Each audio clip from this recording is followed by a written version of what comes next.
Magandang gabi po, Luzon, Visayas at Mindanao.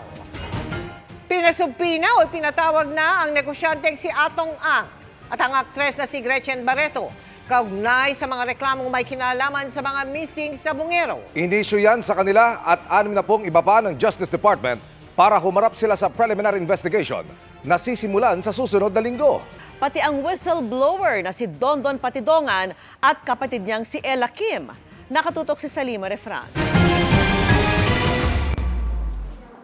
Pinasasagot na ang negosyanteng si Atong Ang, aktres na si Gretchen Barreto at 6 na pong iba pa sa mga reklamong multiple murder at kidnapping with serious illegal detention kaugnay ng missing sa Bungeros.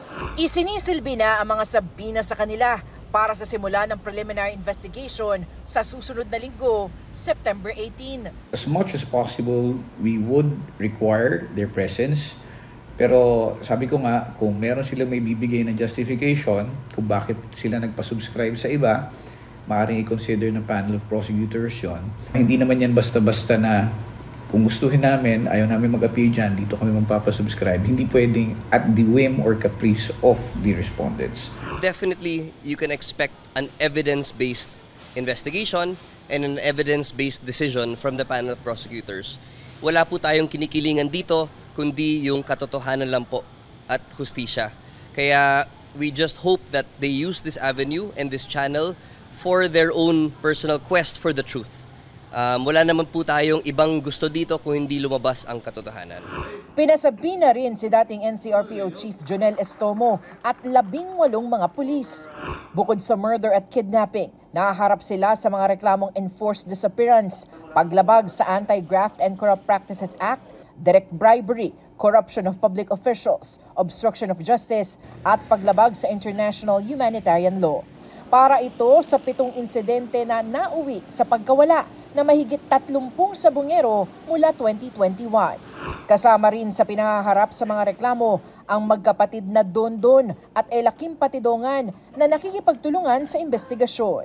If the route that they are looking at is for them to be discharged as state witnesses, they first have to be charged in this case.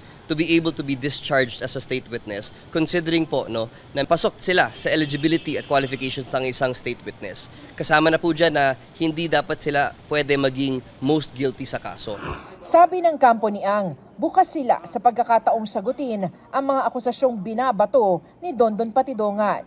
Hamon nila kay Patidongan, lumabas mula sa likod ni Justice Secretary Remulla at patunayan sa pamamagitan ng ebidensya ang mga akusasyon nito.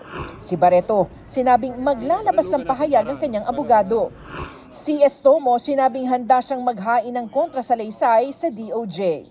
Patuloy pa namin kinukuha ang panig ni Estomo pero nauna na niyang itinanggi ang anumang kaugnayan sa pagkawala ng mga sabungero. Samantala, panibagong set ng mga hinihinalang buto ng tao ang naiahon ng Philippine Coast Guard mula sa Taal Lake. Nasa PNP Crime Lab na ang mga ito para sa pagsusuri. Para sa GMA Integrated News, Salima Refran, nakatutok, 24 oras.